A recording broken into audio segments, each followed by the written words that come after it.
యేసుక్రీస్తు ప్రభువారి నామంలో ఈ ఉదయకాల సమయం ఆరాధనకు విచ్చేసిన మీ అందరికీ ప్రేమపూర్వక వందనాలు తెలియజేస్తున్నాను. దేవుడు తన యొక్క మహాకృపను బట్టి మరొకసారి మిమ్మల్ని ఈ విధంగా కలుసుకునేటువంటి అవకాశాన్ని దేవుడు నాకు ఇచ్చాడు. అందును బట్టి దేవునికి స్తోత్రం చెల్లిస్తున్నా. మనం కొద్ది నిమిషాలు దేవుని యొక్క మాటలు చదువుకొని వాటిని క్లుప్తంగా మనం ధ్యానం చేయబోతున్నాం. ఇవి మన సంఘానికి, మన వ్యక్తిగత విశ్వాస జీవితానికి ఎంత అవసరమని నేను నమ్ముతున్నాను. మనం చదువుకున్న వాక్య భాగంలోనే ఎఫెసీ పత్రిక 1వ అధ్యాయం 23వ వచనం, ఆ సంఘము ఆయన శరీరము సమస్తమును పూర్తిగా నింపుచున్న వాని సంపూర్ణత అయ్యున్నది.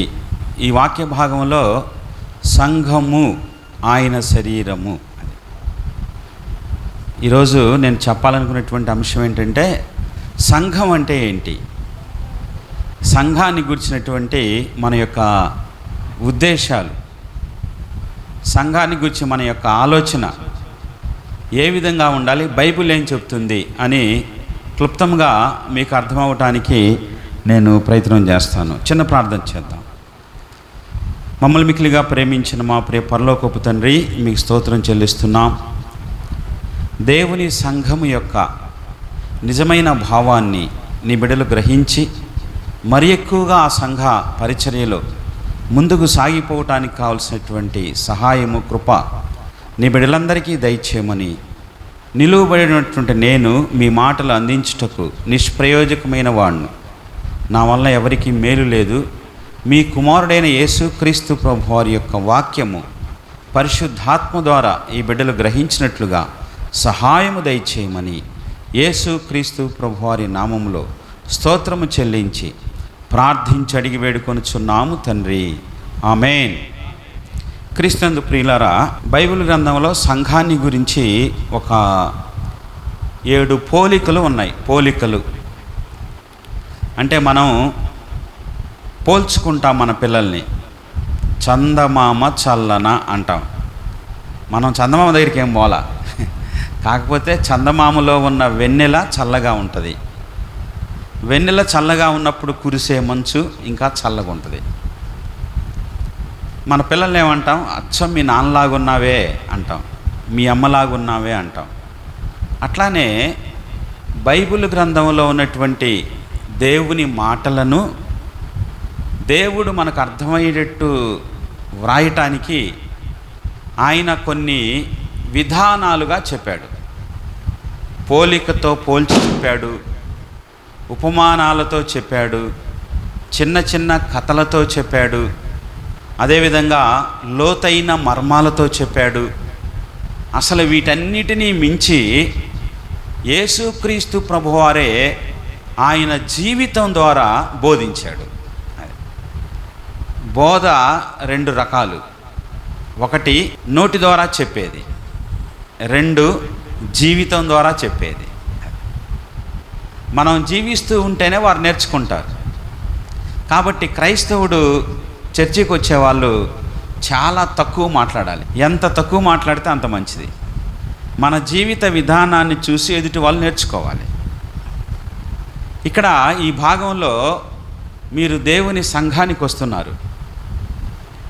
దేవుని సంఘాన్ని గురించి దేవుని మనసులో ఏముంది, మనకేం అర్థమైంది సంఘం అంటే, ఈ విషయాలు మనం గ్రహించాలి. చూడండి, యేసుక్రీస్తు ప్రభువారు మొదట భోజనం పెట్టినప్పుడు 3,000 మంది వచ్చారు, 5,000 మంది వచ్చారు, అసలు లక్షల మంది జనసమూహం వచ్చారు. వారందరూ పోయి ఎంతమంది మిగిలారంటే 70 మంది మిగిలారు. ఎంతమంది? 70 మంది మిగిలారు. 70 మంది పోయిన తర్వాత మళ్ళీ ఎంతమంది మిగిలారు? 12 మంది మిగిలారు. 12 మంది తర్వాత ఎంతమంది మిగిలారు? సిలువ దగ్గర యోహాను ఒక్కడే ఉన్నాడు.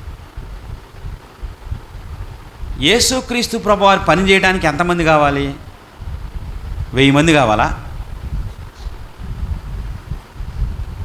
సరే, యేసుక్రీస్తు ప్రభువారి సంఘం ఏర్పడిన తర్వాత ఎంతమంది శిష్యులు బోధించారు? 11 మంది, 12 మంది కదా. 11 మంది, 12 మంది. ఒక ఆయన ఏమన్నాడంటే, కమ్యూనిస్టు జెండా ఉందిగా, ఎర్ర జెండా, ఆ ఎర్ర జెండాని తయారు చేసిన ఆయన ఏమన్నాడంటే, చేపలు పట్టుకునే వాళ్ళ ప్రపంచాన్ని మార్చేది అన్నాడు. ఏమన్నారు? ఈ చేపలు పట్టుకునే జాలర్లా ఈ ప్రపంచాన్ని మార్చేది అని అన్నారు. యేసుక్రీస్తు ప్రభువాన్ని నమ్ముకున్నటువంటి 12 మంది ప్రపంచాన్ని దేవుని సంఘంగా మార్చారు. స్తోత్రం చెప్పండి. ఎంతమంది కావాలి సంఘానికి? 100 మంది కాదు, 11 మంది చాలు. ఇంకా దగ్గరగా చెబుతున్నా, ఆ 11 మందిలో ఒక వ్యక్తి, ఎంతమంది? ఒక్కడే, తోమా. భారతదేశానికి వచ్చాడు, మనందరినీ క్రైస్తవులుగా, స్తోత్రం చెప్పండి, సంఘంలో ఒక్కడుంటే చాలు. నమ్మకమైనోడు, పరిశుద్ధత కలిగినోడు, భక్తి కలిగినోడు, పట్టుదల కలిగిన వ్యక్తి ఎంతమంది? తోమా లాంటోడు ఒక్కడు చాలు. తోమా ఉదయాన్నే లేచి, ప్రతిరోజు ఉదయాన్నే లేచి ఆయన దేవునికి ప్రార్థన చేసుకోవడానికి కొండ మీదకు పోయేవాడు. ఆదివారం ఎన్ని గంటలకు మనం లేవాలి? ఆదివారం ఎన్ని గంటలకు నిద్ర లేవాలి? యోహాను సువార్త 20వ అధ్యాయము మొదటి వచనం. యోహాను సువార్త 20వ అధ్యాయము. ఆదివారమున ఇంకనూ చీకటిగా ఉన్నప్పుడు, ఎప్పుడు లేవాలమ్మా? ఎప్పుడు లేవాలి? ఆదివారము చీకటిగా ఉన్నప్పుడు. ఈ ఉదయకాల సమయం చీకటిగా ఉన్నప్పుడు లేచిన వాళ్ళు ఎంతమంది? చేయెత్తమంటే మీరు కష్టమే. ఆ అమ్మమ్మ వాళ్ళు అడిగామనుకో, పెద్దవాళ్ళు, ముసలోళ్ళని, వాళ్ళు 4 గంటలకే లేచి బట్టలు తీసుకొని వాగుకు పోయేవాళ్ళు. అందుకని ఏ సమస్యలు లేవు, వాళ్ళు ఆరోగ్యంగా ఉన్నారు. ఇప్పుడు మనం ఎన్ని గంటలు లేస్తాం ఆదివారం? అసలు చీకటిగా, ఇంకా చీకటి పోకముందే యేసుక్రీస్తు ప్రభువు లేచారు. దేవుని పని చేయాలంటే మనం 4 గంటలకు లేవాలి. 4 గంటలకు కనుక మనం లేచినట్లయితే 10 గంటలకల్లా అన్ని పనులు అయిపోతాయి. నువ్వు 10 గంటలకు లేచావనుకో, నైట్ 10 గంటల దాకా కూడా కావు.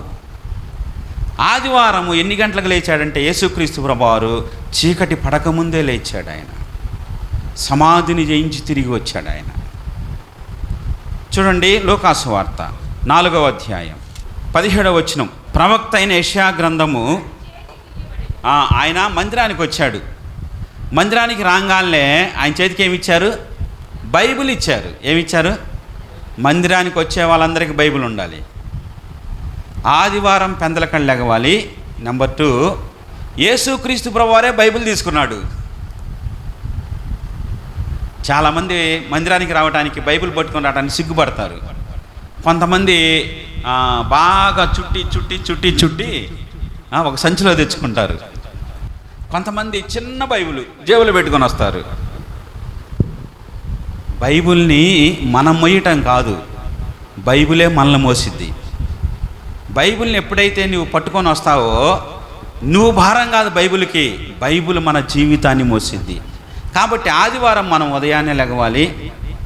ఆదివారం దేవుని సన్నిధికి వచ్చేటప్పుడు దేవుని యొక్క వాక్యాన్ని చదివి, గ్రంథాన్ని తీసుకొని రావాలి. మనందరికీ, ప్రతి ఒక్కరికి ఒక ఓన్ బైబిల్ ఉండాలి, సొంత బైబిల్ ఉండాలి. ఆదివారం ఎట్లా రావాలి చూడండి. ప్రకటన గ్రంథం 1వ అధ్యాయం. ప్రకటన గ్రంథం 1వ అధ్యాయం 10వ వచనం. ప్రభు దినమందు ఎట్లా ఉన్నాడు? ప్రభు దినంలో ఆదివారం ఆత్మచేత నింపబడ్డాడు. అది దేవుని పరిశుద్ధాత్మ చేత ఎలా ఉన్నాడు? నింపబడ్డాడు. మనం మందిరానికి వచ్చే ముందు మనం ప్రార్థన చేసుకోవాలి. ప్రభువా, నేను నీ ఆత్మతో నడవాలయ్యా, నీ ఆత్మతో ఆరాధన చేయాలయ్యా, నీ ఆత్మతో స్తుతించాలయ్యా, నా మనసుతో కాదు, నా నోటితో కాదు, నీవిచ్చిన ఆత్మతో నిన్ను స్తుతించాలయ్యా.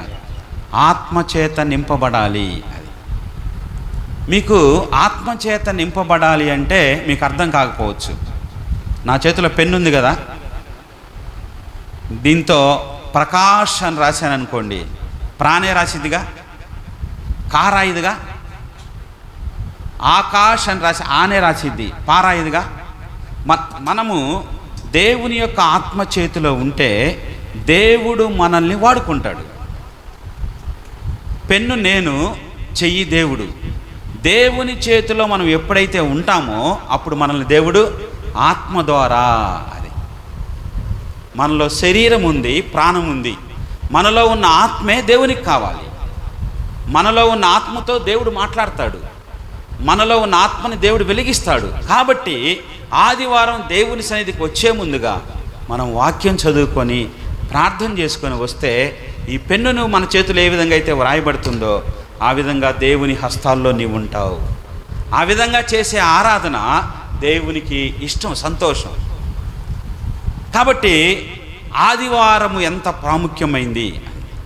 ఆదివారం బైబిల్లో ప్రభువు దినం అంటారు, ఇది దేవుడిది. ఒకరోజు తోమా గారు రోడ్డు మీద నడుచుకుంటూ వెళ్తున్నాడు ఉదయాన్నే. ఒక ఆయన బ్రాహ్మడు, ఆయన ఉదయాన్నే సూర్య నమస్కారం చేసుకుంటున్నాడు. బ్రాహ్మణులు 4 గంటలకు లేచి సరస్సుకు పోయి, ఆ చెరువుకు పోయి వారు మడి కట్టుకొని స్నానం చేస్తారు. స్నానం చేసి సూర్య నమస్కారం చేస్తున్నాడు. ఇట్లా సంధ్యావందనం అంటారు. ఆయన నమస్కారం చేస్తుంటే ఆ నీళ్లు తీసుకొని పైకి ఇసిరేశాడు. అప్పుడు తోమా చూశాడు, వెళ్ళి, అయ్యా బ్రాహ్మడు గారు, మీరు సూర్య నమస్కారం చేస్తున్నారు, దానికి అర్థం తెలుసా అని అడిగాడు. నువ్వు మాట్లాడబాకు నాతో అన్నాడు. కోపడ్డాడు.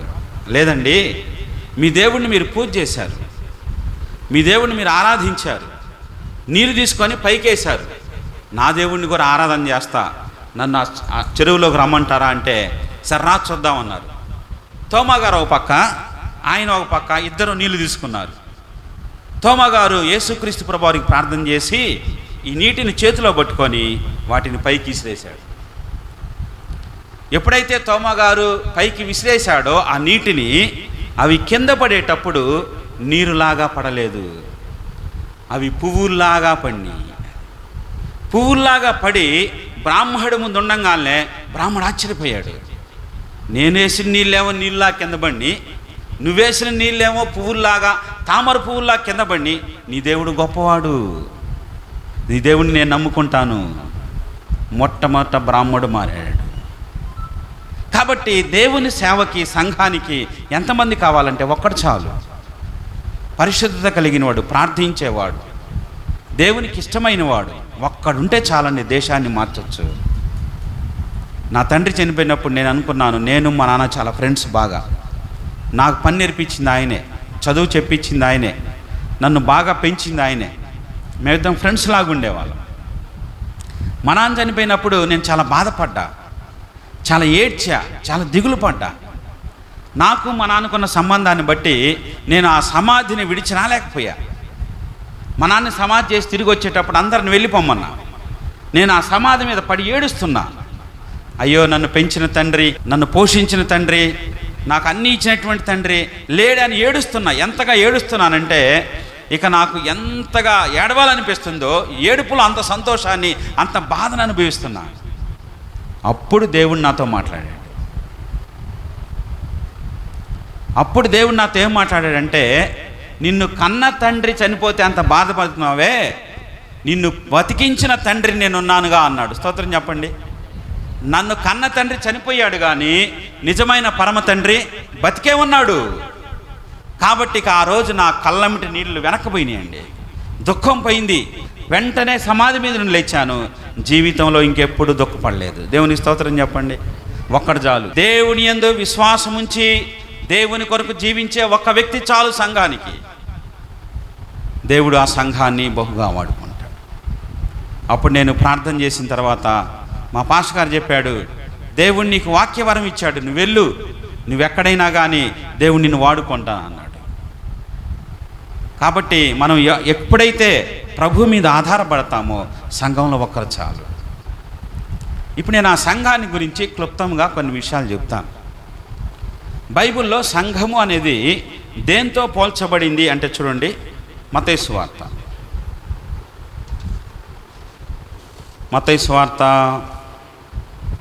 13వ అధ్యాయము 46వ వచనం.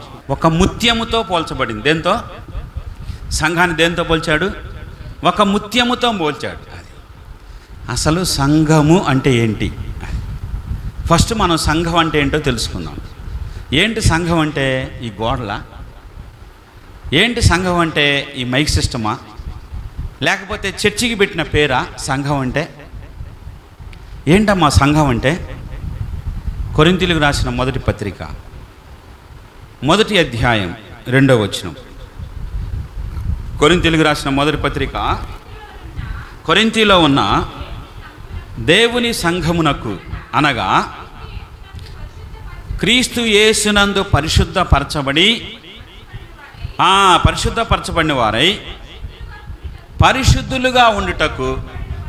ఇప్పుడు చూడండి నా కల్లి, సంఘము అంటే ఏంటంటే యేసు క్రీస్తు ప్రభువారి యొక్క రక్తము ద్వారా పరిశుద్ధపరచబడి ఆ పరిశుద్ధతలో జీవించేవారే సంఘం అంటే. కొరింథీ అనే పట్టణంలో, ఎఫెసు అనే పట్టణంలో చాలా దేవాలయాలు ఉన్నాయి, చాలా విగ్రహాలు ఉన్నాయి, చాలా ఆచారాలు ఉన్నాయి. పరిశుద్ధులు అంటే ఎవరంటే ఆయన రక్తము ద్వారా కడగబడినటువంటి వారు, పరిశుద్ధులుగా మార్చబడి పరిశుద్ధులుగా జీవించేవారు. మనం సంఘం అంటే ఏమనుకుంటాం? పెళ్లి చేసుకున్నప్పుడు పాస్టర్ గారు బాప్తిసం తీసుకోకపోతే పెళ్లి చేయడు కాబట్టి బాప్తిసం తీసుకుంటాం. సంఘంలోకి వచ్చినట్టేనా? చాలామంది పాత రోజుల్లో బీఈడి చదువుకోవాలంటే చర్చిలో బాప్తిసం తీసుకుంటే సీట్ వచ్చింది. సర్టిఫికెట్ కోసం బాప్టిజం తీసుకుంటారు, సంఘంలోకి వస్తారు. సంఘంలో చేర్చబడినట్టు కాదు అది.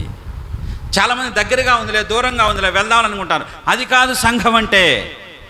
యేసుక్రీస్తు ప్రభువారి యొక్క రక్తము చేత నీవు కడగబడ్డావా? కడగబడి ఆ విధంగా పరిశుద్ధుడుగా ఉండాలి.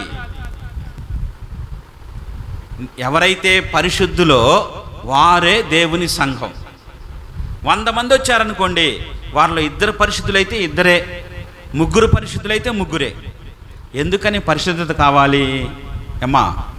ఎందుకని పరిశుద్ధత కావాలి? బైబిల్ ఏం చెబుతుందంటే పరిశుద్ధత లేకుండా ఎవ్వడు కూడా ప్రభువుని చూడలేడు. మనం పరలోకం వెళ్తాము, ప్రభువును చూస్తాము, పరలోకంలో యుగయుగాలు ఉంటాం. హెబ్రీ పత్రిక 12వ అధ్యాయంలో ఆ మాట ఉంది. నీవు నేను పరలోకం వెళ్ళాలంటే మనకేం కావాలి? పరిశుద్ధత కావాలి. ఒకవేళ పరిశుద్ధత లేకుండా కనుక మనము ఈ లోకంలో జీవించినట్లయితే సంఘానికి వచ్చినా పరలోకం బాగు. పరిశుద్ధ జీవితం అంటే ఏందో, పవిత్రమైన జీవితం అంటే ఏందో ఇంకొంచెం చెప్తాను. 2 కొరింథీ పత్రిక 6వ అధ్యాయం, 2 కొరింథీ పత్రిక 6వ అధ్యాయము 14వ వచనం. పరిశుద్ధ జీవితం అంటే ఏందో ఇక్కడ చెప్తున్నాడు. చూసారా, పరిశుద్ధ జీవితం అంటే ఏందో ఇక్కడ 6 ఉదాహరణలు చెప్పాడు. ఒకటేంటంటే పరిశుద్ధులు ఎవరంటే విశ్వాసులు. అవిశ్వాసులతో మనకేం పని ఏమ్మా? విశ్వాసులం మనం. పరిశుద్ధులు అంటే విశ్వాసులం, దేవుణ్ణి నమ్ముకున్న వాళ్ళం. అవిశ్వాసులు లోకంలో ఉంటారు. అదే దాన్ని ఏం చెప్పాడంటే బైబిల్లో, ఎద్దును గాడిదను కలిపి వ్యవసాయం చేయకూడదు. మనం దేవుని సంఘంలో పరిశుద్ధులము. పరిశుద్ధులతోనే సహవాసం చేయాలి. ఇప్పుడు ఎందుకు చాలా కుటుంబాలు పాడైపోతున్నాయి అంటే, సంఘంలో జనం ఎందుకు తగ్గిపోతున్నారంటే వీళ్ళేం విశ్వాసులు అవిశ్వాసులను చేసుకుంటారు. అప్పుడు అవిశ్వాసులు ఏం చేస్తారంటే ఈ విశ్వాసుల్ని మార్చేస్తారు. కాబట్టి ఈ ఉదయకాల సమయంలో పరిశుద్ధులు అంటే అవిశ్వాసులతో కలిసి జీవించే వాళ్ళు కాదు. 2 పరిశుద్ధులు అంటే ఎవరంటే నీతిగా జీవించేవాళ్ళు. జీవితంలో నీతి, దేవునికి భయపడేవాళ్ళు. హృదయంలో నీతి, అమ్మో దేవుడు కోపడతాడు, దూషిస్తాడు, శిక్షిస్తాడు, బ్రతకటానికి భయపడేవాళ్ళు. దుర్నీతి ఉంది లోకంలో. మొన్న ఇక్కడ ఒక చోట సంఘంలో, కొత్తపట్నం అనే సంఘంలో వాక్యం చెప్పాను. వాక్యం చెప్పి ముందుకు వెళ్తుంటే అక్కడ ఒక ఆయన పిలిచి నన్ను, మీ సంఘంలో వాళ్ళందరికంటే నేనే మంచోడండి అన్నాడు. అదేందయ్యా, ఎట్లా నువ్వు సంఘానికి రాకుండా నువ్వెట్ట మంచోడువయ్యా అన్నా నేను. ఆయన అన్నాడు వెంటనే, సార్ మీ సంఘం వాళ్ళని పిలవండి అన్నాడు. ఊరికి ఎత్తుకుంటా వచ్చారు 4. మన ఓట్ల ఎలక్షన్ అప్పుడు వీళ్ళందరూ డబ్బు తీసుకున్నారండి అన్నాడు. మన ఓట్ల ఎలక్షన్ అప్పుడు వీళ్ళందరూ మందు పంచారండి అన్నాడు. మనం పరిశుద్ధులమా? నీతికి దుర్నీతికి అసలు కుదరదు. పరిశుద్ధులు అంటే విశ్వాసితో అవిశ్వాసికి కుదరదు. పరిశుద్ధులు అంటే నీతికి దుర్నీతికి కుదరదు. 3 పరిశుద్ధులు ఎవరంటే క్రీస్తు, బెలియాలు. క్రీస్తు ఏమో దేవుడు, బెలియాలేమో అపవాది, సాతానుడు. బెలియాలు అంటే ఏంటంటే పనికి రానిది, నిరర్థకమైంది అని అర్థం. కాబట్టి పరిశుద్ధులు క్రీస్తును ఆరాధిస్తారు. అపరిశుద్ధులు ఏం చేస్తారు? లోకంలో ఉన్న విగ్రహాలని ఆరాధన చేస్తారు. పాత రోజుల్లో మనందరికీ దేవతలు ఉన్నారు, గుళ్ళు ఉన్నాయి. మా తాతలు చెన్నకేశవ స్వామిని గొలిసేవాళ్ళు. పెద్ద పెద్ద ఖడ్గాలు తీసుకొని కొట్టుకునేవాళ్ళు సేవని. ఇంత వెనకాల ఇక్కడ దాకా ముడి ఉండేది. ఆ ముడి తీసుకెళ్ళి తిరుపతిలో ఇచ్చొచ్చేవాళ్ళు. అలాంటి హిందువులు. కానీ యేసుక్రీస్తు ప్రభువుని నమ్ముకున్న తర్వాత ఆ విగ్రహాలన్నీ విడిచిపెట్టాం. నీవు పరిశుద్ధుడుగా, పరిశుద్ధురాలుగా బ్రతికితేనే సంఘంలో ఉంటావు, దేవుని దృష్టిలోనే ఉంటావు. పరిశుద్ధుడు అంటే అవిశ్వాసతో పని లేదు. పరిశుద్ధుడు అంటే దుర్నీతితో పని లేదు. పరిశుద్ధుడు అంటే విగ్రహాలతో పని లేదు. ఈ ఉదయకాల సమయంలో మనం పరిశుద్ధులుగా ఉంటేనే మనం ఎత్తబడతాం. పరిశుద్ధులు అంటే ఏంటంటే దేవాలయం ఆరాధన. పరిశుద్ధుల ఆరాధన వేరు, అపరిశుద్ధుల ఆరాధన వేరు. అది చిన్నప్పుడు మాకు లూథరన్ చర్చెస్ ఉంటాయి. క్రిస్మస్ పండుగ జరిగిద్ది. ఆ క్రిస్మస్ పండుగ జరిగే రోజు ఏం చేస్తారంటే పాస్టర్ గారు స్టేజ్ మీదకి రావాలి, వచ్చి ఓ ప్రార్థన చేస్తాడు. ఏం ప్రార్థన తెలుసా? ప్రభువా, క్రిస్మస్ పండుగ సందర్భంగా మా యూత్ కుర్రోళ్ళందరూ కలిసి ఒక డ్యాన్స్ పిల్లని తెచ్చుకున్నారయ్యా, ఈ డ్యాన్స్ బాగా జరగాలయ్యా. అది ఒకవేళ జరగలేదనుకోండి, పాస్టర్ గారు ఉండడు నెక్స్ట్ రోజు, తర్వాత రోజు. దేవాలయం అంటే ఆరాధన, అది పరిశుద్ధమైంది, అది లోక సంబంధమైంది కాదు. కాబట్టి పరిశుద్ధత లేకుండా సంఘము అంటే పవిత్రమైనది, పరిశుద్ధమైనది. ఈ ఉదయకాల సమయంలో ఒకవేళ నువ్వు పరిశుద్ధుడిగా లేకపోతే నీవు ప్రభువుని చూడవు.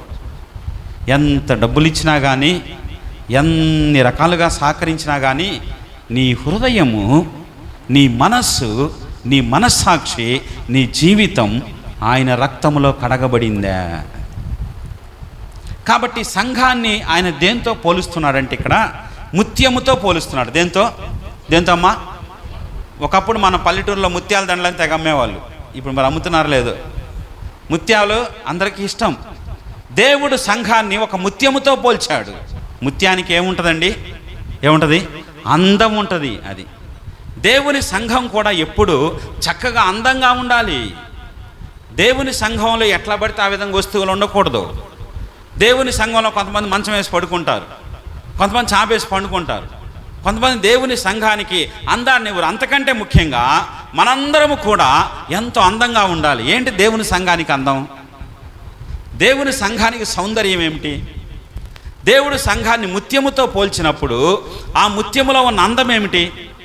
యెషయా గ్రంథం చూడండి. యెషయా గ్రంథం 52వ అధ్యాయము 7వ వచనం. ఆ సమాధానము చాటించుచు, సువార్తమానము ప్రకటించుచు, ఆ ప్రకటించువాని పాదములు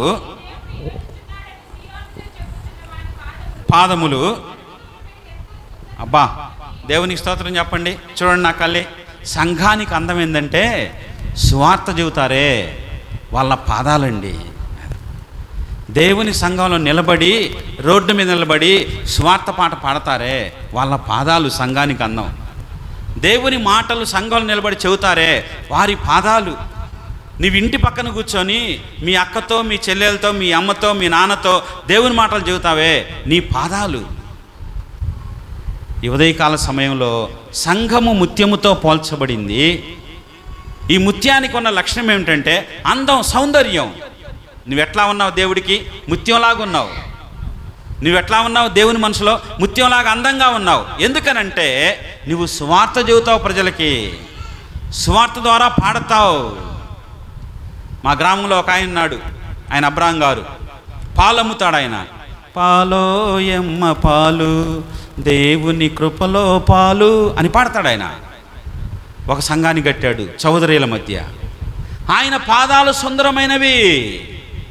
ఏ సంఘము సువార్త సేవ చేస్తుందో ఆ సంఘానికి అందం ఉంది, ఆ సంఘం సౌందర్యమైంది. చాలా సంఘాలు ఉన్నాయి, సువార్త లేదు. బైబిల్ గ్రంథంలో సువార్త లేని సంఘం చచ్చిపోయిన సంఘం, సువార్త ఉన్న సంఘం బ్రతికున్న సంఘం. జీవించుచున్నావన్న పేరు ఉన్నది, కానీ నీవు మృతుడవే. చచ్చిపోయినాడు మాట్లాడతాడా? చచ్చిపోయినాడు పని చేస్తాడా? చచ్చిపోయినాడు పాట పాడతాడా? బ్రతికున్నాడే కదా. బ్రతికుంటే దేవుని మాట చెప్పాలి. బ్రతికున్నాడు దేవుని గురించి మాట్లాడతాడు, బ్రతికున్నాడు దేవుని గురించి పాడతాడు. ఈ ఉదయకాల సమయంలో సంఘము అది ముత్యముతో పోల్చాడు. ఆ ముత్యాలు మనమే. మనం దేవునికి సుందరంగా కనబడుతున్నాం. ఎందుకంటే మనము ఆయన సువార్త, యేసుక్రీస్తు ప్రభువారు నా కోసం చనిపోయాడు, సమాధి చేయబడ్డాడు, ఆయన తిరిగి లేపబడ్డాడు, అమ్మా ఈ మాట నమ్మండి అని మనం చెప్పాలి లోకానికి. చెప్పినప్పుడు మన సంఘం ఎంతో సౌందర్యంగా ఉంటుంది. సౌందర్యంగా ఉన్న మన సంఘాన్ని ఆయన ముద్దు పెట్టుకుంటాడు, ఆయన తన భుజాల మీద ఎక్కించుకుంటాడు, మనల్ని పైకెత్తుతాడు. అది ముత్యం మాత్రమే కాదు, మరొకటి చూద్దాం. సంఘం అంటే ఏందో మొదటి పేతురు పత్రిక 2వ అధ్యాయం 5వ వచనం. నేను క్లుప్తంగా త్వరగా ముందుకెళ్తాను. యేసుక్రీస్తు ప్రభువారి ద్వారా ఆ దేవునికి అనుకూలములకు ఆత్మ సంబంధమైన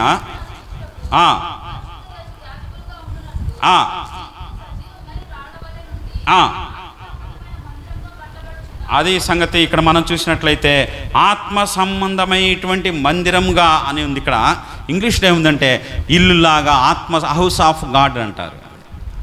సంఘము దేంతో పోల్చబడిందంటే దేవుని ఇంటితో పోల్చబడింది. దేంతో? సంఘం అంటే ఏంది? అదొక ఇల్లు అండి. అది సంఘము ఒక ముత్యం లాంటిది, ఒక ఇల్లు. అది బైబిల్లో ఇల్లు అంటే ఏంటంటే స్థిరత, స్టాండర్డ్. ఇల్లు లేకుండా ఎన్ని రోజులు బతుకుతావయ్యా? ఒక ఇల్లు కట్టుకోరా.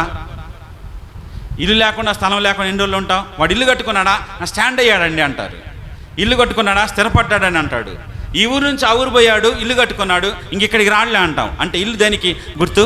స్థిరతకు గుర్తు, స్టాండర్డు. దేవుని సంఘములో నీవు నేను స్థిరంగా ఉండాలి. ఆదివారం, ఈ ఆదివారం ఒక సంఘం, వచ్చే ఆదివారం ఇంకో సంఘం, అటు వచ్చే ఆదివారం ఇంకో సంఘం, అట్లా బాగూడదు. మంది ఒకే ఇంట్లో ఉంటున్నాం కదా. అట్లానే దేవుని సంఘం అంటే ఇది దేవుని ఇల్లు. ఈ దేవుని ఇల్లు ఒకటే మన ఇల్లు. ఈ ఇంటిలోనే ఉండాలి, స్థిరంగా ఉండాలి. సమస్యలు వచ్చినా స్థిరంగా ఉండాలి, అపాయాలు వచ్చినా స్థిరంగా ఉండాలి, బాధలు వచ్చినా స్థిరంగా ఉండాలి. చాలాసార్లు జనవరి 1 అప్పుడు, ఈస్టర్ అప్పుడు బాగుంటాం, తర్వాత నీరసిల్లిపోతాం. ఈ ఉదయకాల సమయంలో దేవుని బిడ్డలారా, ఇది మన ఇల్లు, దేవుని సంఘం, దేవుని ఇల్లు. ఇది దీంట్లో ఎట్టుండాలి? మనం స్థిరంగా ఉన్నాం. ఎవరో అన్నారని, ఎవరో మానుకున్నారని, మా సంఘంలో ఒక ఆయన ఆరాధనకు వస్తూ మానుకున్నాడు. ఏం చక్రయ్య అన్న, ఎందుకు మానుకున్నామని అడిగితే అయ్యా నాకు అన్యాయం జరిగిందయ్యా అన్నాడు. ఏం అన్యాయం అన్నా అని అడిగితే ఆయన అన్నాడు, పోయిన ఆదివారం నాకు చికెన్ వేయలేదయ్యా అన్నాడు. ఒరే చికెన్ ఎందుకు వేయలేదమ్మా అని అందరిని పిలిచి కూర్చోబెట్టి అడిగా నేను. అడిగితే ఏం లేదయ్యా, ఈ జక్రయ్య వాళ్ళ భార్యే ఆయన భర్త కోసం వేసుకోవటానికి దాచిపెట్టింది. అది ఆమె దాచిపెట్టిన సంగతి మర్చిపోయింది. ఆయన అంతా అన్నం తిన్న తర్వాత ఆమె గుర్తొచ్చింది, పలానా చోట చికెన్ పెట్టానని. తర్వాత ఆమె చికెన్ గుర్తొచ్చినప్పుడు తీసుకొని వచ్చింది. ఈలోపు ఆయన తిని చేయగడుక్కున్నాడు. పక్కన బెన్నీ అని ఆయన కూర్చున్నాడు, ఆయనకి వేసాడు. బెన్నీకి వేసాడు కాబట్టి ఆయన చూసి నాకు చికెన్ వేయలేదు, ఆయనకి వేస్తావని సంఘంలో అలిగాడు. అలిగే వాళ్ళు చాలామంది ఉంటారు సంఘంలో. స్థిరత లేని వాళ్ళు ఉంటారు. ఇది దేవుని ఇల్లు, ఇది మనం స్థిరంగా ఉండాలి.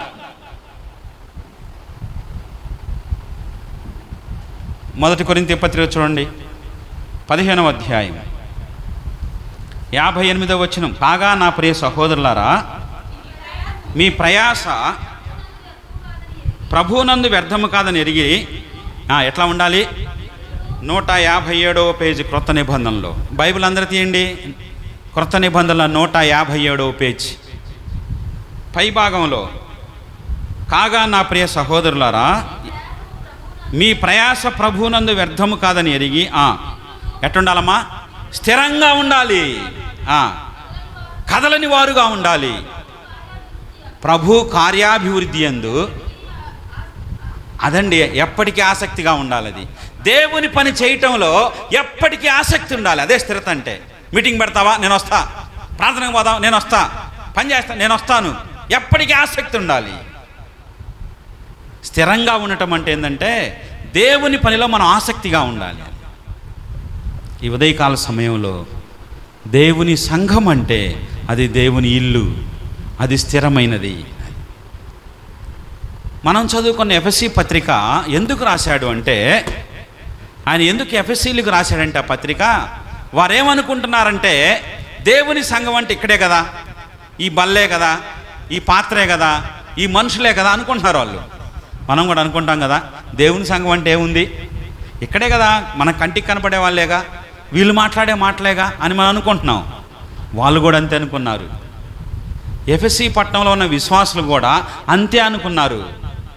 ఇల్లు అంటే ఇక్కడ ఉండేది కదా అనుకున్నారు వాళ్ళు కూడా. అప్పుడు పౌలు గారు దేవుని ఇల్లు అంటే ఏందో చెప్పాడు.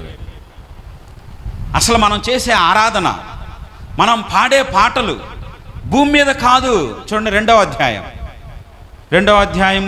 7వ వచనం. ఎఫెసీ పత్రిక, క్రీస్తు యేసునందు మనలను ఆయనతో కూడా లేపి, ఎక్కడమ్మా సంఘం అంటే ఎక్కడ? ఇక్కడ కాదు. నువ్వు పాట పాడుతుంటే పరలోకంలో ఉన్నావు, ఆయన పాట పాడుతుంటే పరలోకంలో ఉన్నాడు. మనం ప్రార్థన, మనల్ని లేపి ఆయన పరలోకంలో కూర్చొని పెట్టాడు. దేవుని ఇల్లు అంటే ఇది పరలోకం అండి. ఇది మనకు అర్థం కాల. అందుకే మనం స్థిరంగా ఉండాలి. దేవుని సంఘం అంటే ముత్యము, అది అందమైనది, అమూల్యమైనది. దేవుని సంఘం అంటే ఇల్లు. అది మన ఇల్లు మార్చుకుంటామా? మార్చుకోం కదా. ఈ ఉదయకాల సమయంలో మన ఇంటిలో మనం ఎట్లా ఉండాలి? స్థిరంగా ఉండాలి. ఎప్పటికీ కూడా ఏముండాలి? ఆసక్తి ఉండాలి. దేవుని పనికి కావాల్సింది డబ్బు కాదు, గుర్తుంచుకోండి. దేవుని పనికి డబ్బు అవసరం లేదు. డబ్బు లేకుండా పని జరగదు. కానీ ఆసక్తి ఉంటే అన్నీ ఇస్తాడు. స్తోత్రం చెప్పండి. ఆసక్తి ఉంటే చాలు, నీకు ఇష్టం ఉంటే చాలు, ఆశ ఉంటే చాలు, దేవుడు అన్నీ ఇస్తాడు.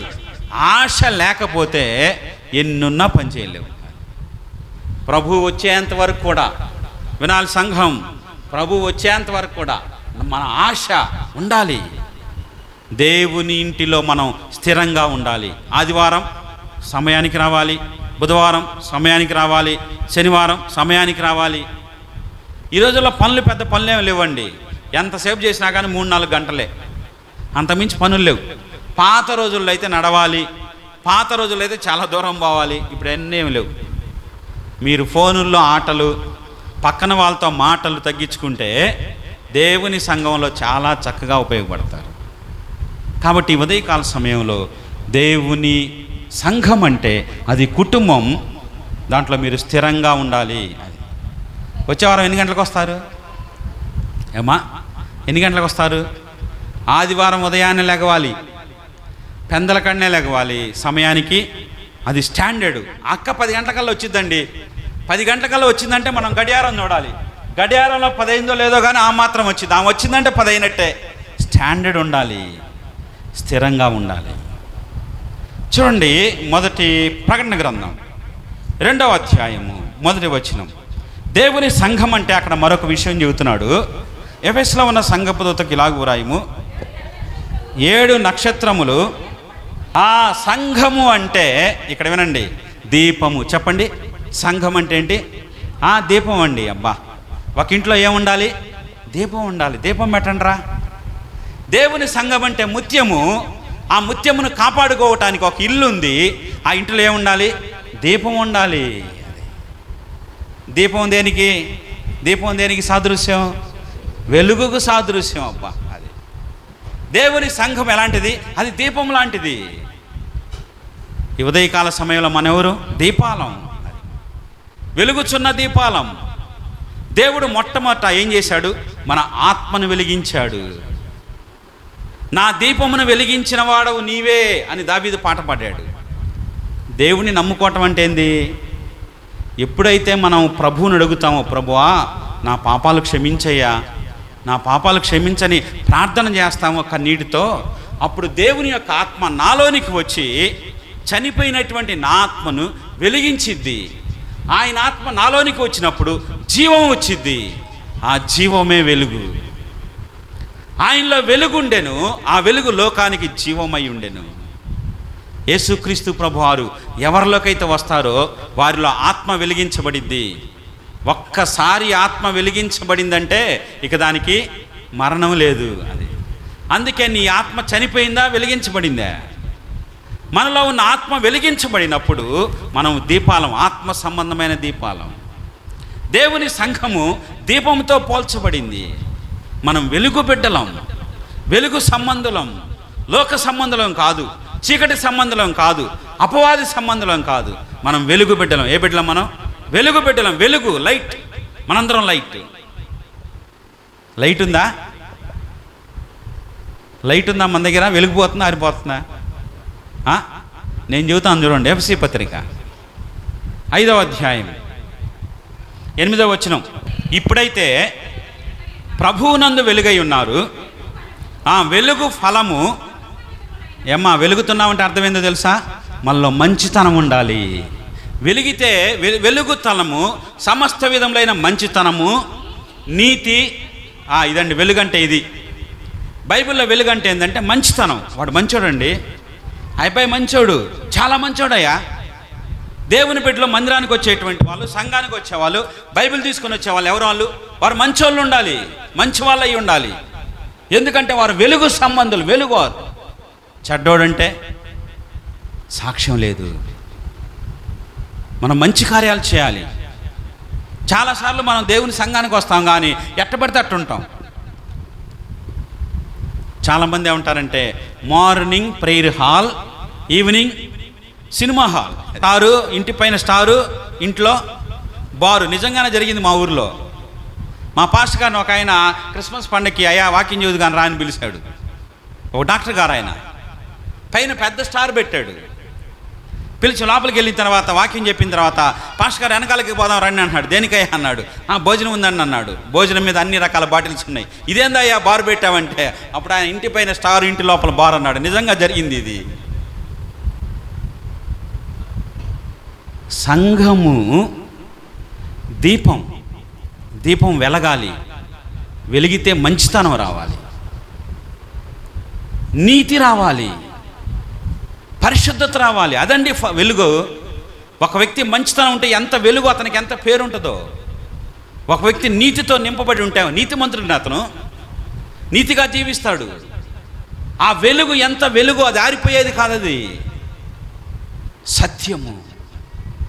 ఈ ఉదయకాల సమయంలో మీరు నీతిమంతుల్లాగా ఉండాలి, మంచివారుగా ఉండాలి, మీలో సత్యం ఉండాలి. అప్పుడు సంఘం వెలిగిద్ది. మొన్న ఒక కొద్ది నెలల క్రితం మా ఛానల్కి ఒక ఆయన వచ్చాడు. ఆయన సంఘ పెద్ద. వచ్చి ఒక ఆయన ఫోన్ చేశాడు. సుబ్బారావు గారు వీళ్ళు సుబ్బారావు ఎవరు ఉంటే క్షమించండి. సుబ్బారావు గారు మా దగ్గర మందు బాటిల్స్ ఉండే అని మీరు అమ్ముతారా అన్నాడు. వెంటనే నేను అన్నాడు, తీసుకురా అమ్ముతా అన్నాడు. ఈయన సంఘ పెద్ద. ఈయనకి మందు బాటిల్స్ ఎక్కడి నుంచి అంటే ఆయన ఆర్మీలో పనిచేస్తాడు. ఆర్మీలోంచి వస్తే ఆయనకి మందు బాటిల్స్ వస్తాయి. పక్కన ఆయన ఫ్రెండ్కి ఆయన తీసుకొచ్చాడు. ఫోన్ పెట్టేశాడు. ఏమండి సుబ్బారావు గారు మీరెవరు? మీరు సంఘ పెద్ద. సంఘ పెద్ద అయ్యి ఉండి కాదయ్యా ఆయన ముసలాయనయ్యా, పాపం అవి అమ్ముకుంటే డబ్బులు వస్తాయి. మంచిదే, మనకెందుకు ఆ పని? మందుతో, దుర్వ్యాపారముతో, లోక సంబంధమైనటువంటి చెడ్డ కార్యాలతో విశ్వాసి పాలివాడై ఉండకూడదు కదా. ఆయన ఎవరికైనా అమ్ముకుంటాను, నీకెందుకు? నువ్వు విశ్వాసం అయ్యి ఉండి ఆరాధన చేస్తా, బైబిల్ తీసుకొని మందిరానికి వెళ్తా, పాటలు పాడి ఆఖరికి ఈ చెడ్డ కార్యానికి పాల్పడతాడా? ఆ ఊరికి వెళ్తే సుబ్బారావు గారు మందు అమ్ముతాడంటే మంచితనం ఎక్కడుంది? వెలుగు ఎక్కడుంది? అంతా చీకటే కదా. సంఘం అంటే దీపం, వెలుగుండాలి. సంఘానికి వచ్చే మనందరం కూడా మంచివారుగా ఉండాలి. సంఘానికి వచ్చే మనందరం సత్యవంతులుగా ఉండాలి. మనందరం నీతి ఉండాలి మనలో. వీళ్ళు ప్రార్థన చేసుకోండి, ప్రభువుని అడగండి. ప్రభువా నేను ఇప్పుడు దాకా మంచివాడిగా ఉండలేకపోయానయ్యా, నీతిమంతుడిగా ఉండలేకపోయాను, నన్ను క్షమించండి, ప్రార్థన చేయండి, పర్లేదు, ప్రభు క్షమిస్తాడు. దేవుని సంఘం అంటే అది ముత్యం. దేవుని సంఘం అంటే అది ఇల్లు. దేవుని సంఘం అంటే అది దీపం. చూడండి, దేవుని సంఘం అంటే ఇంకో మాట చెప్తా నేను.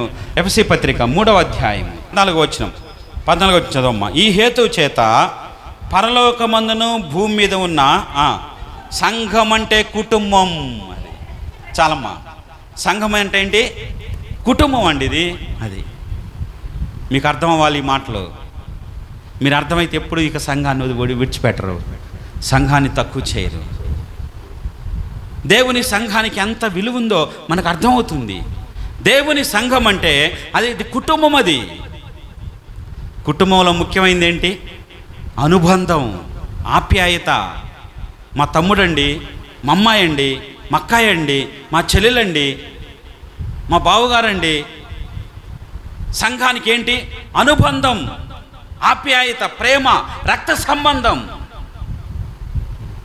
మా సంఘానికి వచ్చిద్దండి మా సిస్టర్ అండి, మా సంఘానికి వస్తాడు అంకుల్ అండి, మా సంఘానికి వస్తాడండి పెద్ద ఆయనండి, మా పాస్టర్ గారండి. ఈ రిలేషన్ ఉండాలి, ఈ అనుబంధం ఉండాలి. అది సంఘానికి వచ్చాము, కొంచెం రసం తాగాము, కొంచెం రొట్టె తిన్నాము, గేటుకు పోయాము, చేతులు దులుపుకున్నాము, నువ్వెవరో నేనెవరో. అది కాదు సంఘం. సంఘము అంటే అది కుటుంబం, బంధం. ఎవరైనా మనుషులు చనిపోయినప్పుడు చాలామంది చూడటానికి వస్తారు, కానీ కుటుంబీకులు ఏం చేస్తారు? కౌగిలించుకొని ఏడుస్తుంటారు, ఆయన మీద పడతారు, ఏడుస్తుంటారు. మా నాన్నగారు చనిపోయినప్పుడు మా బంధువులు అందరూ వచ్చారు. నాకు 5గురు మేనమామలు. మా మేనమామలు అందరూ వచ్చారు. వచ్చి మా బంధువులందరూ వచ్చారు. వాళ్ళందరూ అన్నారు, అరే మేం చేయాలి, కార్యక్రమాలన్నీ మేం చేయాలి అన్నారు. అని ముందుకెళ్ళారు. ఎలా లేకపోయారు? మా సంఘం అంతా కలిసి మా నాన్న పట్టుకొని స్నానం చేయించి, బట్టలు వేయించి, బాక్స్లో పెట్టి అన్నీ వాళ్ళే చేస్తున్నారు. మా మేనమామలు మౌనంగా ఉన్నారు. ఏంట్రా వాళ్ళు ఏమవుతారు మనకి, వాళ్ళు ఏం చేస్తారు మనకి అంటున్నారు వాళ్ళు. అంటే వాళ్ళు నా సంఘస్థులు, నా అన్నలు, నా తమ్ముళ్ళు. వారు నా కోసం ప్రార్థన చేస్తున్నారు, వారి కోసం నేను ప్రార్థన చేస్తున్నాను. నీకెంత కుటుంబం ఉందా? ఈ ఉదయకాల సమయంలో సంఘం అంటే అనుబంధం. ఒకళ్ళ కష్టం వస్తే పక్కనోడికి వచ్చింది, పక్కనోడికి కష్టం వస్తే నాకు వచ్చింది, నాకు వస్తే ఎదుటోళ్ళకి వచ్చింది. నీకు చేతనైతే సహాయం చెయ్యి, లేకపోతే ప్రార్థన చెయ్యి. బాధలో ఉన్నప్పుడు నిందించబాకండి, బాధలో ఉన్నప్పుడు ఏలెత్తి చూపించబాకండి. ఎందుకని? నేను కూడా ఒకరోజు అలాంటి కష్టాన్ని అనుభవిస్తాను. నాకు కూడా అలాంటి శ్రమ వచ్చింది, నాకు కూడా అలాంటి బాధ వచ్చింది. ఆ రోజు నేనేం చేయాలంటే, నేను దూషించకూడదు, నేను ఆదరించాలి. యేసుక్రీస్తు ప్రభువారు మనల్ని ప్రేమించాడు. ఎందుకంటే ఆయన మనలో ఉన్న లోపాన్ని చూడలేదు. మా సండే స్కూల్ మాస్టర్ గారు ఎట్లా చెప్పేవాడు, నా కోటి పాపాలు యేసయ్య క్షమించాడు, మీ ఒక్క పాపాన్ని నేను క్షమించలేనా అన్నాడు. ఎన్ని పాపాలండి? యేసయ్య ఎన్ని పాపాలు క్షమించాడు? కోటి పాపాలు. దావీదు అన్నాడు, లెక్కకు మించి తల వెంట్రుకల వలె విస్తారంగా ఉన్నాయి అన్నాడు. దేవుడు వాటిని క్షమించాడు కదా. నీ పక్కనున్న వాళ్ళు ఒక్క పాపం క్షమించలేవా? ఒక్క తప్పు క్షమించలేవా? ఈ ఉదయకాల సమయంలో ఇది దేవుని కుటుంబం అంటే ఆప్యాయత, ప్రేమ, సంబంధం. యేసుక్రీస్తు ప్రభువారి యొక్క రక్తములో మనం కడగబడ్డాం. ఒకే కుటుంబం మంది. ఆ విధంగా ఉంటేనే అది సంఘం. ఎవరి కుటుంబం అంటే పరిశుద్ధుల కుటుంబం. ఎలాంటి ముత్యాలంటే పరిశుద్ధమైన ముత్యాలు. ఎలాంటి వెలుగు అంటే మంచి వెలుగు, నీతి వెలుగు. అది సంఘం. నీవు ఆ సంఘంలో ఉన్నావు, నేను కూడా ఆ సంఘంలో ఉన్నాను. ఒక దినాన ఈ సంఘం ఈ విధంగా పరలోకం వెళ్ళిద్ది. అందుకోసమే మనం బ్రతికాం. అందుకోసమే ఇక్కడ బతికేది కొద్ది కాలమే, 30, 40, 50, 60, 70. తర్వాత ఎవరు పరిశుద్ధులుగా ఉంటారో, ఎవరు సంఘం మీద బాధ్యత కలిగి ప్రేమ కలిగి ఉంటారో, వారు పరలోకంలో యుగయుగాలు ఉంటారు. కాబట్టి నీకు బంధం ఉందా? ప్రేమ ఉందా? ఆప్యాయత ఉందా? పక్కవారిని అక్క అంటావా, చెల్లెలు అంటావా? అసలు పక్క వాళ్ళ పేరు తెలుసా? మన సంఘానికి ఎంతమంది వస్తున్నారో వారి పేర్లు తెలుసా మనకి? మనం వారి కోసం ప్రార్థన చేయాలంటే వారి పేర్లు తెలుసుకోవాలి. వెళ్ళండి, అయిన తర్వాత వెనకాలకి వెళ్ళండి, ముందుకు రండి. అందరి పేర్లు తెలుసుకోండి, వారి కోసం ప్రార్థన చేయండి. అది సంబంధం, అనుబంధం. అది పండిత రామాబాయి అనేటువంటి ఒక ఆమె బ్రాహ్మణ సహోదరి యేసుక్రీస్తు ప్రభువుని నమ్ముకొని ఆమె ప్రతిరోజు 2000 మంది కోసం ప్రార్థన చేసేది. ఎంతమంది కోసం? 2000 మంది కోసం ప్రార్థన చేసేది. 100 మందికి ఉత్తరాలు రాసేది. క్రైస్తవ జీవితంలో దేవుని సంఘం అంటే ఇది కుటుంబం. మా పాస్టర్ గారు చిన్నప్పుడు నాకు చెప్పేవాడు, కుటుంబానికి గుట్టు ఉండాలంట. ఏముండాలి? గుట్టు. కుటుంబానికి మట్టు అన్నాడు ఆయన, కుటుంబానికి రట్టు అన్నాడు. గుట్టు ఉండాలి కుటుంబం. మన విషయాలు మన మధ్యనే ఉండాలి, మనం పవిత్రులుగా ఉండాలి, మనం విషయాలు మనం బయట వేసుకోకూడదు. ఎందుకంటే ఇదే దేవుని కుటుంబం. మనందరికీ తండ్రి దేవుడే, మనందరికీ తండ్రి దేవుడికి మన మధ్య ఆ అనుబంధం ఉండాలి. అబ్బా, మేము గ్రేస్ బాప్టిస్ట్ చర్చ్ పిల్లమండి, మేము గ్రేస్ బాప్టిస్ట్ చర్చ్ అవనస్తులమండి, మేము గ్రేస్ బాప్టిస్ట్ చర్చిలో ఆరాధన చేస్తామండి, మేమందరం ఒక కుటుంబం. ఈ కుటుంబం ఒకరోజు పరలోకంలో ఉంటుంది. ప్రకటన గ్రంథం 19వ అధ్యాయము 7వ వచనం మధ్యలో చదువుతున్నాను. ఆయన భార్య తనను తాను సిద్ధపరచుకొని ఉన్నది గనుక మనము సంతోషపడి ఉత్సహించి ఆయన్ను మహిమపరచెదం. ఇక్కడ సంఘము దేంతో పోల్చబడిందంటే, వింటున్నారా? భార్యతో పోల్చబడింది. అది సంఘం ఎంత మనకు బాగా అర్థం అవ్వాలి. 1, అది ముత్యం, దానికి సౌందర్యం ఉంది, విలువ ఉంది. 2, సంఘము దీపము, దానికి వెలుగుంది. 3, సంఘము ఇల్లు, దానికి స్థిరత ఉంది. ఇక్కడ మనం చూసినట్లయితే సంఘం ఏంటిది? కుటుంబం. 4వది సంఘం. 5 సంఘం భార్య. అది సంఘాన్ని దేవుడు భార్యతో పోల్చాడు. భార్యాభర్తల మధ్య ఉండేది ఏంది? ప్రేమ. అది సంఘం అంటే ఏంటి? ప్రేమ. అది సంఘంలో ఏముండాలి? ప్రేమ ఉండాలి. భార్యాభర్తల మీద ఆయన మనల్ని భార్యగా, ఆయన మనల్ని కన్యకగా, భార్యగా వివాహం చేసుకోబోతున్నాడు పరలోకంలో. దేవుడు మనల్ని ఎలాంటి స్థానం ఇచ్చాడండి? మనం ఊరి చివరి వాళ్ళం, ఎన్నిక లేని వాళ్ళం, బలహీనులం, పనికిరాని వారం. అలాంటి వారిని దేవుడు మనకి ఎంత స్థానం ఇచ్చాడు? తన భార్య స్థానం ఇచ్చాడు. భార్య, కుటుంబంలో భార్యాభర్తల మధ్య ఏముండాలి? ఏముండాలమ్మా? ఏముండాలి? లేదా ప్రేమ? సంఘంలో ఏముండాలి? ప్రేమ ఉండాలి. అది నా దగ్గరికి చాలామంది వస్తుంటారు. వచ్చినప్పుడు వాళ్ళకి చెప్పే మాట ఒకటే, అది సంఘంలో ప్రతి ఒక్కరిని మనం అన్న అని పిలవాలి, చెల్లెలు అని పిలవాలి, పెద్దవాళ్ళైతే అంకులని పిలవాలి, ఇంకా పెద్దవాళ్ళైతే పాస్టర్ గారు అని పిలవాలి. అట్లా గౌరవించుకోవాలి ఒక్కొక్కరిని. మన క్రమాలు ఖచ్చితంగా ఉండాలి, బాగుండాలని చెప్తుంటాను. దేవుని సంఘములో దేవుని ప్రేమ, ప్రేమని బైబిల్లో ఒక దాంతో పోల్చాడు. ప్రేమ అంటే ఏందో బైబిల్లో ఒక దాంతో పోల్చాడు. చూడండి, పరమగీతం 8వ అధ్యాయము 7వ వచనం. ప్రేమను ఆర్పజాలవు అగాధ సముద్రము, అగాధ సముద్ర జలము ప్రేమను. ప్రేమ అంటే ఏంటంటే మంట అండి. అది ప్రేమను దేంతో పోల్చాడు? ఆర్పివేయలేని మంట. ప్రేమ మంటతో పోల్చాడు, మండేటువంటి మంట. సంఘములు ఎట్టుండాలి? ప్రేమ వెలుగుతుండాలి, ప్రజ్వలితుండాలి. ఈ ఉదయకాల సమయంలో సంఘము భార్యతో పోల్చబడింది. భార్యాభర్తల మధ్య ఉండాలి, ప్రేమ ఉండాలి. ఉందా మన మధ్య ప్రేమ? ప్రేమ లేనివాడు దేవునిని ఎరుగడు. పాట పాడే వరం ఉన్నా, వాక్యం చెప్పే వరం ఉన్నా, దేవునికి చందా ఇచ్చే వరం ఉన్నా, ఎన్ని వరాలున్నా కానీ ప్రేమ లేకపోతే ఆ భక్తి వ్యర్థం. ప్రేమ లేకపోతే కయ్యూని ఏమయ్యాడు? దుష్టుని సంబంధం అయిపోయాడు. ఈ ఉదయకాల సమయంలో మన మధ్య ప్రేమ ఉండాలంటే ఒకటి ఉండాలి. మనకి ప్రేమ ఎప్పుడు పోయిద్ది అంటే, చూడండి మత్తయి సువార్త, మన మధ్య ప్రేమ అనేది పదిలంగా ఉండాలంటే 24వ అధ్యాయం 12వ వచనం. మత్తయి సువార్త 24:12. అక్రమము విస్తరించుట చేత, అబ్బా ప్రేమ ఎట్టా ఉండాలి? మండుతుండాలి. కానీ ప్రేమ అయిపోయింది, చల్లారిపోయిందండి. ప్రేమ మండాలి. మండేటువంటి ప్రేమను తీసుకెళ్ళి సముద్రంలో ముంచినా కానీ అది ఆరిపోదు. కానీ మనలో ప్రేమ అయిపోయింది, చల్లారిపోయింది. ఎందుకు ఆరిపోయింది తెలుసా? మనలో క్రమం లేదు. మనకు పాటలు పాడే క్రమం, ఆరాధనకు సమయానికి వచ్చే క్రమం, ఆరాధించే క్రమం, ప్రార్థించే క్రమం, దేవునికి ఇచ్చే క్రమం, ఒకరిని క్షమించే క్రమం, క్రమం తెలియదు మనకి. ఎట్టబడితే అటు చేస్తుంటాం. చిందరవందర. క్రమం అంటే లైన్గా నిలబడటం. సైనికులు నిలబడతారే అట్టా నిలబడటం. పాఠశాలలో పిల్లలు క్రమంగా, అది నీ జీవితంలో క్రమం లేకపోతే ప్రేమ ఉండదు, ప్రేమ ఆరిపోద్ది.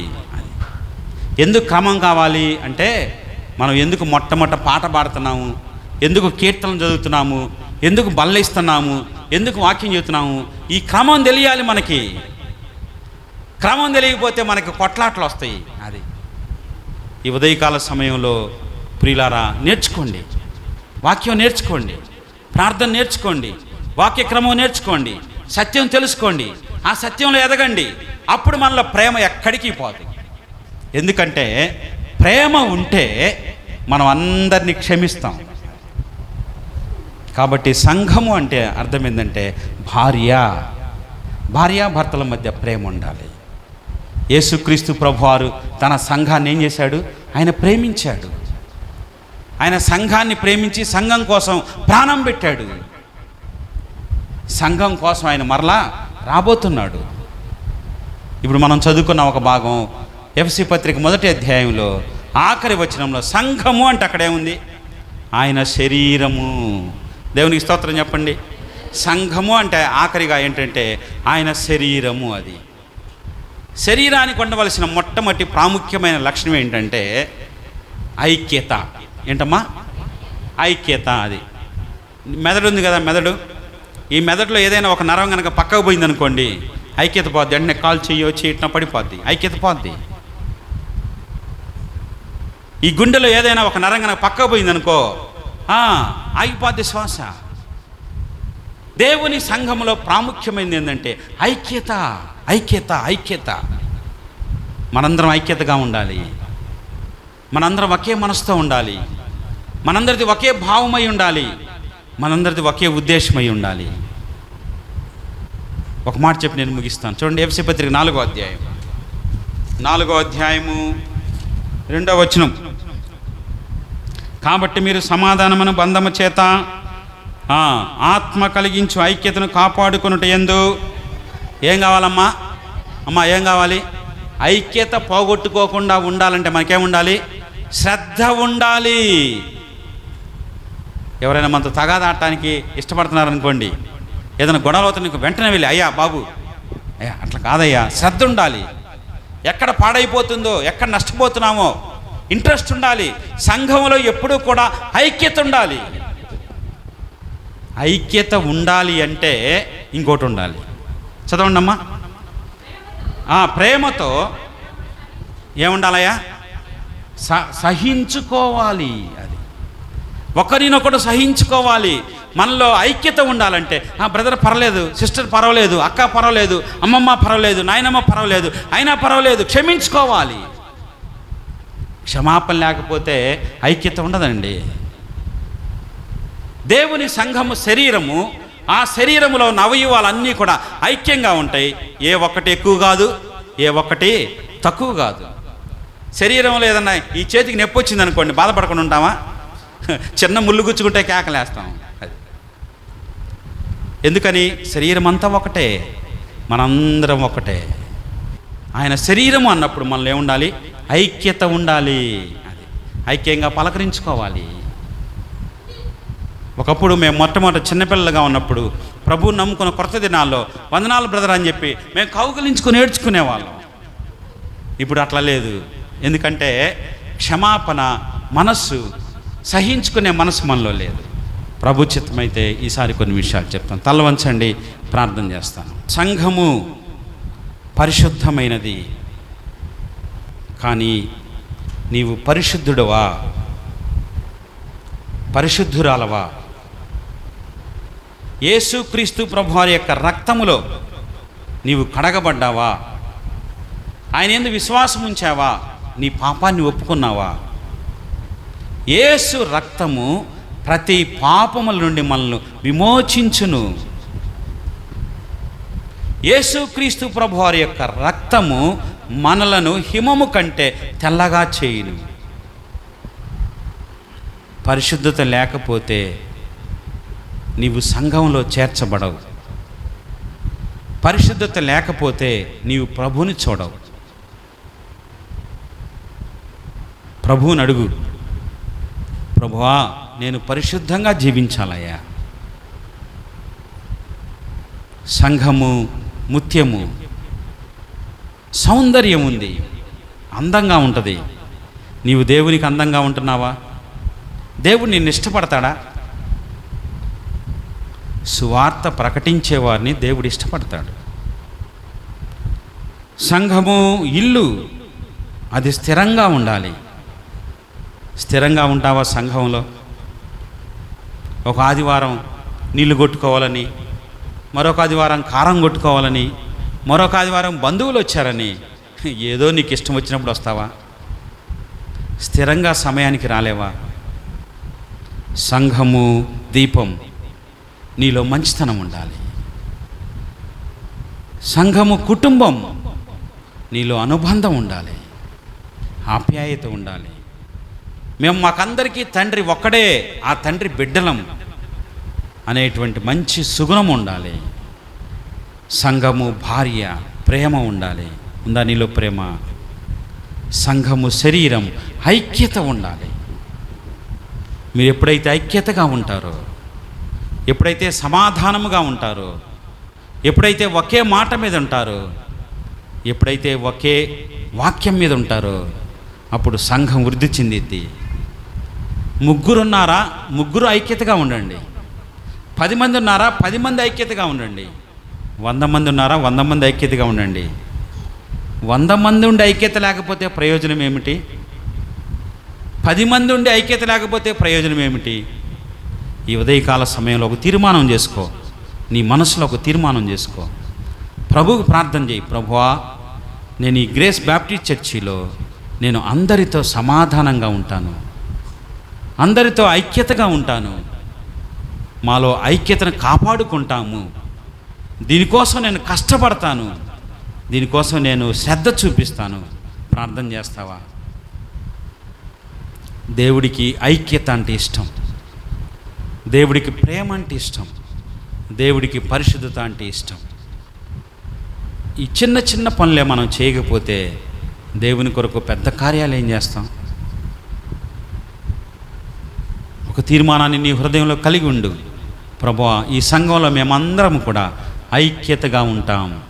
ఒకటే మాట, ఒకటే భావం, ఒకటే తాత్పర్యం, ఒకటే ఉద్దేశం, ఒకటే పని. దేవుడు మనల్ని అటు తీర్మానంలోకి నడిపించునుగాక. మా ప్రభువా, మీకు స్తోత్రం చెల్లిస్తున్నా. సంఘం కోసం ప్రాణం పెట్టారు, సంఘం కొరకు మీరు చనిపోయారు, సంఘం కొరకు తిరిగి లేచారు, ఆ సంఘాన్ని మీరు స్థాపించారు. ఆ సంఘము నేడు ఈ గ్రామంలో ఉంది. ఆ సంఘంలో మీ బిడ్డలు ఉన్నారు. అయ్యా, వీరందరూ ఏక మనసు, ఏక భావము, ఏక తాత్పర్యము, ఐక్యత కలిగి ఈ లోకంలో మీరిచ్చిన పనిని నమ్మకముగా పనిచేయటానికి కావలసినటువంటి సామర్థ్యాన్ని, అట్టి జ్ఞానాన్ని, అట్టి తెలివిని, అలాంటి వివేచనను దయచేయమని.